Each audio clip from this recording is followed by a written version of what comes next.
नमस्कार. 11:30च्या बातमीपत्रात मी मंजिरी मराठे आपलं स्वागत करते.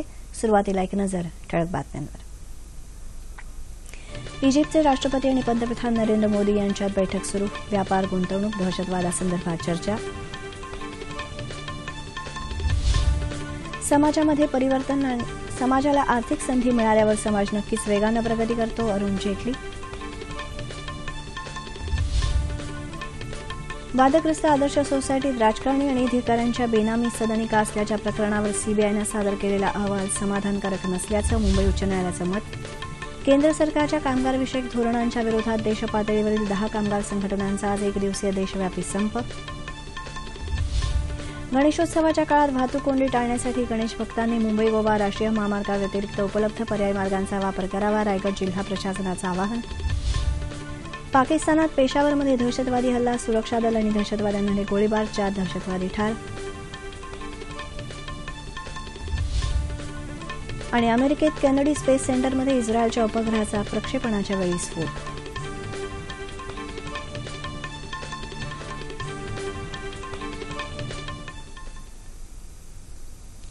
आता सविस्तर वृत्त.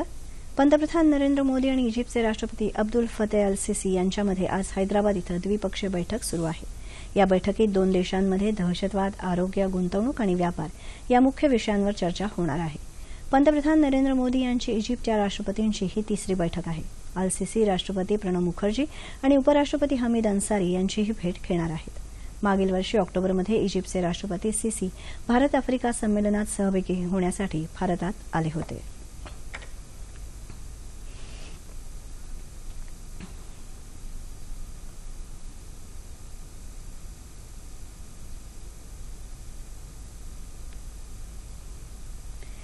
जीएसटी अर्थात वस्तू आणि सेवा कर दुरुस्ती विधेयकाला आतापर्यंत 16 राज्यांनी पाठिंबा दिल्यामुळे हे विधेयक राष्ट्रपती प्रणब मुखर्जी यांच्याकडे आता पाठवता येईल असं केंद्रीय वित्तमंत्री अरुण जेटली यांनी काल सांगितलं. या विधेयकामुळे देशभरात एकाच दरानं कर आकारणी होणार आहे. राष्ट्रपतींच्या मंजुरीनंतर केंद्र सरकार जीएसटी परिषदेची अधिसूचना जारी करेल. ही परिषद जीएसटीचे कर, उपकर आदींबाबत निर्णय घेईल. समाजामध्ये परिवर्तन आणण्यासाठी परिपूर्ण शिक्षणाची आवश्यकता मांडणारी परिषद मुंबईत सुरू झाली आहे. केंद्रीय वित्तमंत्री अरुण जेटली प्रमुख पाहुणे म्हणून उपस्थित आहेत. गांधीजींनी सांगितल्यानुसार जाती धर्म बाजूला ठेवला तर देशात शिक्षणाची नैतिकता निर्माण होऊ शकेल असं जेटली यांनी यावेळी सांगितलं. परिपूर्ण शिक्षण समाजामध्ये कशाप्रकारे परिवर्तन आणि ऊर्जितावस्था आणू शकतं, तसंच युवकांच्या चारित्र्य वृद्धीसाठी त्यांचं काय महत्त्व आहे या विषयावर ही परिषद होत आहे. अल्पसंख्याक समाजाच्या आणि वंचित घटकांच्या सबलीकरणावर भर देणं आणि त्याचबरोबर त्यांना समाजाच्या मुख्य प्रवाहात आणण्याबाबत विचार करणं यासाठी परिषदेत विचारविनिमय होणार आहे. देशात डेंग्यू आणि चिकनगुनियाच्या वाढत्या प्रसाराला आळा घालण्यासाठी कॅबिनेट सचिव पी.के. सिन्हा यांच्या अध्यक्षतेखाली काल नवी दिल्लीत एक बैठक झाली. बैठकीत केंद्र सरकारची सचिव समिती तसंच स्थानिक विभागाच्या प्रतिनिधींनी भाग घेतला. डेंग्यू आणि चिकनगुनियाच्या आजाराला अटकाव करण्यासाठी प्रतिबंधित उपाययोजना करण्याबाबत सिन्हा यांनी सूचना दिल्या. जनजागृती, औषधं, डॉक्टरांची उपलब्धता तसंच फिरत्या दवाखान्यांसारख्या उपाययोजनांनी या साथीवर नियंत्रण मिळवता येऊ शकेल असं सिन्हा म्हणाले. त्याचबरोबर या उपाययोजनांवर बारकाईनं लक्ष ठेवण्यावर सिन्हा यांनी भर दिला. वादग्रस्त आदर्श गृहनिर्माण सोसायटीत काही राजकारणी आणि सरकारी अधिकाऱ्यांच्या बेनामी सदनिका असल्याच्या प्रकरणावर सीबीआयनं सादर केलेला अहवाल समाधानकारक नाही असं मुंबई उच्च न्यायालयानं म्हटलं आहे. या संदर्भातल्या जनहित याचिकेच्या सुनावणीदरम्यान येत्या 28 सप्टेंबरपर्यंत नव्यानं अहवाल सादर करण्याचे आदेश न्यायालयानं सीबीआयला दिले.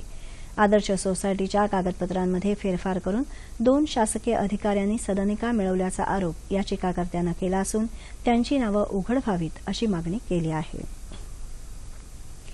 केंद्र सरकारच्या कामगारविषयक धोरणांच्या विरोधात देशपातळीवरील 10 कामगार संघटनांनी आज एकदिवसीय देशव्यापी संपाची हाक दिली आहे. या संपामुळे बँकिंग, दूरसंचार सेवांवर परिणाम होण्याची शक्यता आहे. मात्र या संपात बेस्ट, एसटी बसेस, रिक्षा, टॅक्सी सहभागी होणार नसल्यामुळे मुंबईच्या सार्वजनिक सेवेवर ताण येणार नाही. कामगारांच्या हिताकडे सरकार लक्ष देत नाही असं समकारी संघटनांचं म्हणणं आहे. या संघटनांच्या मागण्या नक्की काय आहेत आणि त्यांचं यापुढचं पाऊल काय असेल याविषयी अखिल भारतीय बँक कर्मचारी संघटनेचे उपाध्यक्ष विश्वास उडगे यांनी दूरदर्शनवरून माहिती दिली. पेशावर इथं ख्रिश्चन कॉलनीत सुरक्षा दलांबरोबर झालेल्या चकमकीत 4 दहशतवादी मारले गेले. या कारवाईत 2 नागरिकांना प्राणही गमवावा लागला.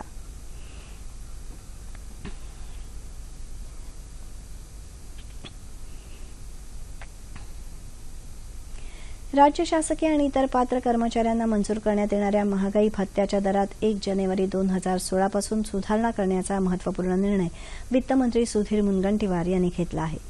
वित्त विभागानं 1 सप्टेंबर 2016 रोजी याबाबतचा शासन निर्णय निर्गमित केला आहे. 1 जानेवारी 2016 पासून सुधारित वेतन संरचनेतील मूळ वेतनावरील अनुज्ञेय महागाई भत्त्याचा दर 119% वरून 125 करण्यात यावा. 1 सप्टेंबर 2016 पासून सदर महागाई भत्त्याच्या वाढीची रक्कम रोखीनं देण्यात यावी असा निर्णय घेण्यात आला असून 1 जानेवारी 2016 ते 31 ऑगस्ट 2016 या कालावधीतील थकबाकीबाबत स्वतंत्रपणे आदेश निर्गमित करण्यात येणार आहेत. राज्यातील अवैध सावकारी राज्य सरकार मोडून काढणार असं प्रतिपादन गृहराज्यमंत्री दीपक केसरकर यांनी केलं. उस्मानाबाद जिल्ह्यातल्या काही शेतकऱ्यांनी सावकारी जाचाला कंटाळून आत्महत्या केली. त्या पार्श्वभूमीवर आत्महत्याग्रस्त कुटुंबियांचं सांत्वन करण्यासाठी केसरकर आणि पालकमंत्री डॉ. दीपक सावंत हे उस्मानाबाद जिल्ह्याच्या दौऱ्यावर गेले आहेत. त्यावेळी ते बोलत होते. शासन आपल्या दुःखात आपल्यासोबत असून शासनाकडून आपल्याला शक्य तेवढी मदत केली जाईल असं आश्वासन केसरकर यांनी यावेळी दिलं. या दौऱ्यादरम्यान त्यांनी शिंगोली तेरणा ढोकी इथल्या जलयुक्त शिवार अभियानांतर्गत झालेल्या कामांची पाहणी तसंच जलपूजनही केलं. समाजातल्या सामान्य माणसांच्या व्यथा मांडून त्या सोडवण्यासाठी संघर्ष करण्याचं काम केंद्रीय राज्यमंत्री रामदास आठवले करत आहेत. पदाचा मानाचा अभिनिवेश न बाळगता जमिनीवर राहून कार्य करणारे हे नेते आहेत असे गौरवोद्गार मुख्यमंत्री देवेंद्र फडणवीस यांनी काढले. केंद्रीय सामाजिक न्याय राज्यमंत्री झाल्याबद्दल आठवले यांचा मुख्यमंत्र्यांच्या हस्ते काल मुंबईत सपत्नीक नागरी सत्कार करण्यात आला. त्यावेळी ते बोलत होते. आठवले यांनी नेहमी स्वतःपेक्षा समाजाच्या कार्यकर्त्यांच्या हितासाठी काम केलं आहे. एक उत्तम नेते असण्याबरोबरच ते एक उत्तम व्यक्तीही आहेत असं मुख्यमंत्री म्हणाले. नागरी सत्कारांपेक्षा काम करण्यावर माझा भर असून डॉ. बाबासाहेब आंबेडकरांचं स्वप्न पूर्ण करण्यासाठी मंत्रिपदाचा वापर करणार असल्याचं आठवले यांनी यावेळी सांगितलं.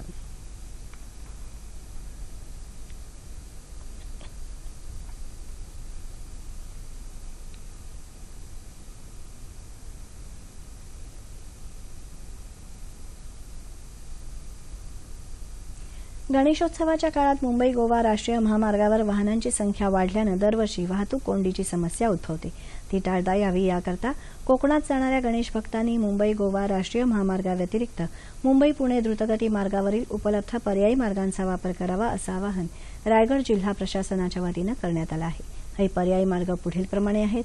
मुंबई खालापूर पाली फाटा वाकण माणगाव महाड, सातारा उमरस पाटण चिपळूण, सातारा कराड कोल्हापूर मलकापूर अंबाघाट मार्गे रत्नागिरी, सातारा कराड कोल्हापूर राधानगरी मार्गे कणकवली, कराड कोल्हापूर गगनबावडा मार्गे कणकवली, सातारा कराड कोल्हापूर आंबोली मार्गे सावंतवाडी. अरबी समुद्रात उभारण्यात येणाऱ्या प्रस्तावित शिवस्मारकाच्या विरोधात अखिल महाराष्ट्र मच्छीमार कृती समितीनं राष्ट्रीय हरित न्यायाधिकरणात याचिका दाखल केली आहे.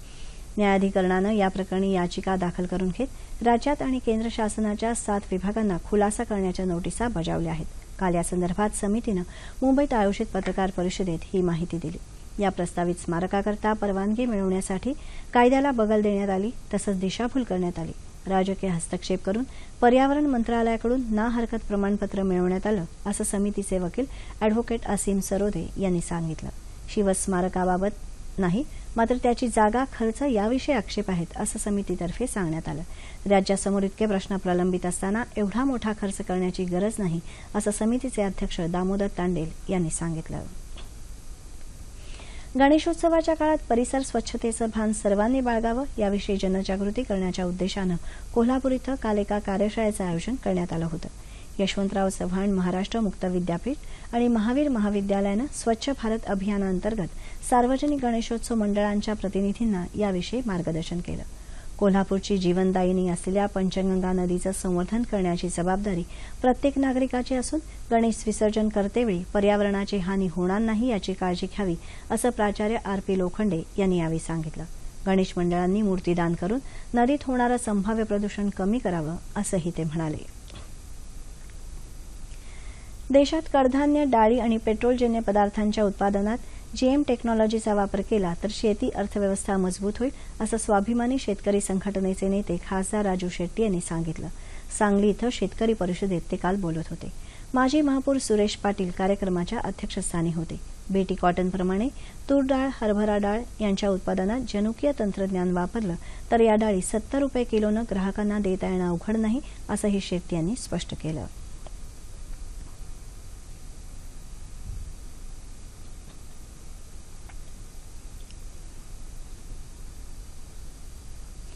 कोणत्याही देशाची प्रगती व्हायची असेल तर त्या देशातली शिक्षण व्यवस्था सक्षम हवी. प्राथमिक शिक्षण सक्तीचं करणारा कायदा आपण केला. बदलत्या काळानुसार शैक्षणिक धोरणात वेळोवेळी बदलही झाले. ही ज्ञानगंगा शेवटच्या मुलापर्यंत पोहोचवण्यासाठी सुरू झाल्या रात्रशाळा. उत्तम दर्जाचं शिक्षण रात्रशाळेच्या माध्यमातून देण्याचा निर्धार केला आहे मासूम या संस्थेनं.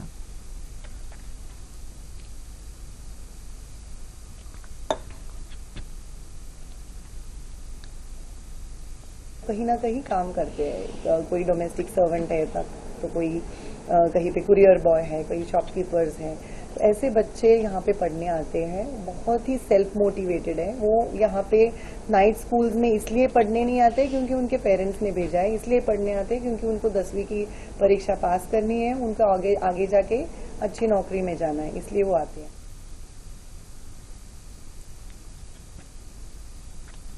सध्या मुंबईत मासूमच्या वतीनं 10 रात्रशाळा चालवल्या जातात. दिवसा कष्ट करणारे या मुलांचे हात रात्री संगणकावर फिरतात. शिकण्याची जिद्द मनात बाळगणाऱ्यांसाठी रात्रशाळेच्या रूपानं मासूमनं आणला आहे नवा प्रकाश. आताच हाती आलेल्या बातमीनुसार पाकिस्तानमधल्या खैबर पख्तून या भागात झालेल्या स्फोटांमध्ये 6 जण ठार तर 40 जण जखमी झाल्याचं वृत्त आहे. मुंबईतल्या सुप्रसिद्ध लालबागच्या राजाचा मुखदर्शन सोहळा माध्यमांसाठी काल खुला करण्यात आला. यंदाचं लालबागच्या राजाचं हे 83वं वर्ष आहे. मूर्तिकार संतोष कांबळी यांनी गणरायाची मूर्ती साकारली असून त्यांच्या घराण्यातली ही 3री पिढी आहे. कला दिग्दर्शक नितीन देसाई यांनी आकर्षक सभामंडप आणि देखाव्याची निर्मिती केली आहे. सुरक्षेच्या कारणासाठी या परिसरात ठिकठिकाणी सीसीटीव्ही बसवण्यात आले आहेत. विसर्जनासाठी गणेश मूर्ती काढता यावी यासाठी यंदा हायड्रॉलिक चेअरचा वापर करण्यात आला आहे, अशी माहिती लालबागचा राजा गणेश मंडळाचे सचिव सुधीर साळवी यांनी दिली.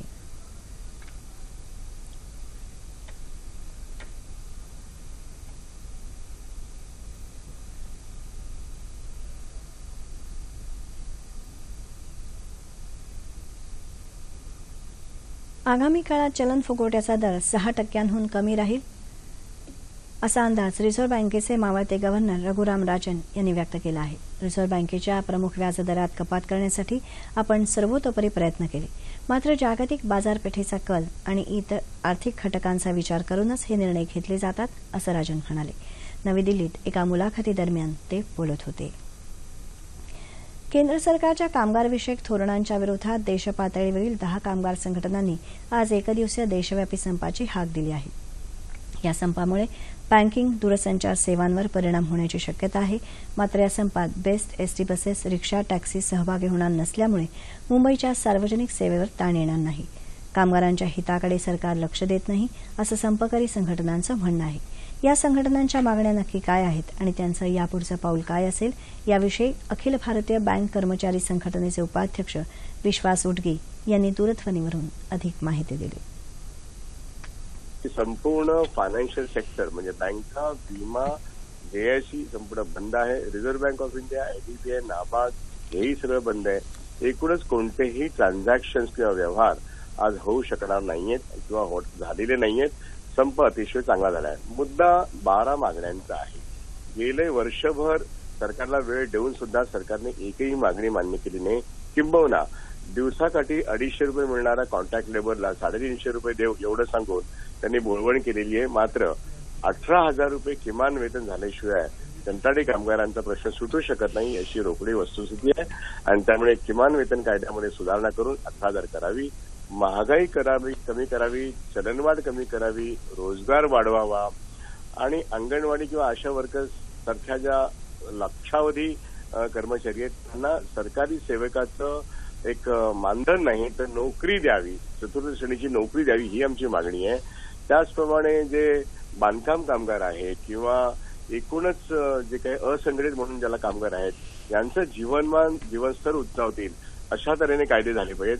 कारण का बँकांचं खाजगीकरण करणं असं या देशाच्या सरकारचं एक उद्दिष्ट आहे आणि ते बँकांचं जर राष्ट्रीयकरण रद्द केलं आणि खाजगीकरण केलं तर या देशाची अर्थव्यवस्था कमकुवत होईल. त्या देशातल्या सरकारला कसं समजत नाही. तर त्यामुळे कामगारांच्या विरोधात आणि शेतकऱ्यांच्या विरोधातच हे सरकार काम करते असं दिसतंय. आणि या देशामध्ये कंत्राटी कामगार जो आहे त्याला कंत्राटी कामगाराच्या जी तो म्हणजे वेठबिगारच बनवणं अशा तऱ्हेचे कायदे जे होत आहेत हे कामगार वर्ग सहन करणार नाहीये. विशेष करून बँकांच्या विलिनीकरण आणि खाजगीकरणाच्या विरोधात तीव्र आंदोलनं चालूच राहतील. अमेरिकेत फ्लोरिडा इथल्या केनेडी स्पेस सेंटरमध्ये इस्रायलच्या उपग्रहाचा प्रक्षेपणाच्या वेळी स्फोट झाला. एमॉस 6 असे उपग्रहाचं नाव होतं. त्यासाठी सुमारे $20 कोटी खर्च झाला होता. आफ्रिकेत देशांमध्ये या उपग्रहाच्या सहाय्यानं फेसबुकतर्फे इंटरनेट सेवा पुरवण्यात येणार होती.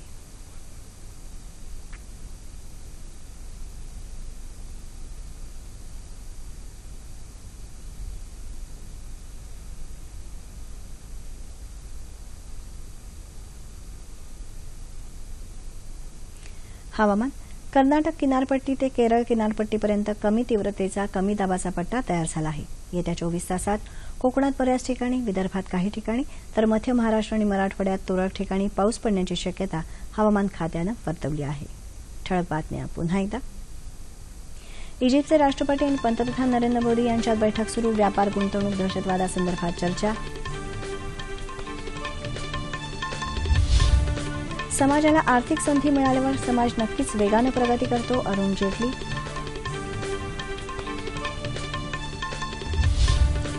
वादग्रस्त आदर्श सोसायटीत राजकारणी आणि अधिकाऱ्यांच्या बेनामी सदनिका असल्याच्या प्रकरणावर सीबीआयनं सादर केलेला अहवाल समाधानकारक नसल्याचं मुंबई उच्च न्यायालयाचं मत.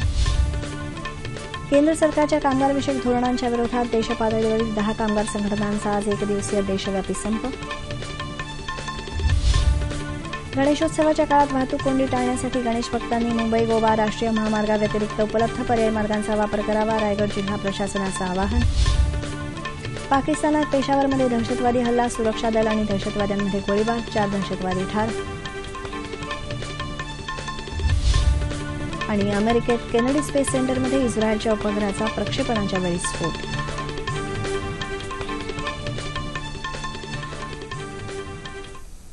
याबरोबरच हे बातमीपत्र संपलं. पुन्हा भेटूया दुपारी 2:30 वाजता आपल्या सह्याद्री वाहिनीवर. नमस्कार.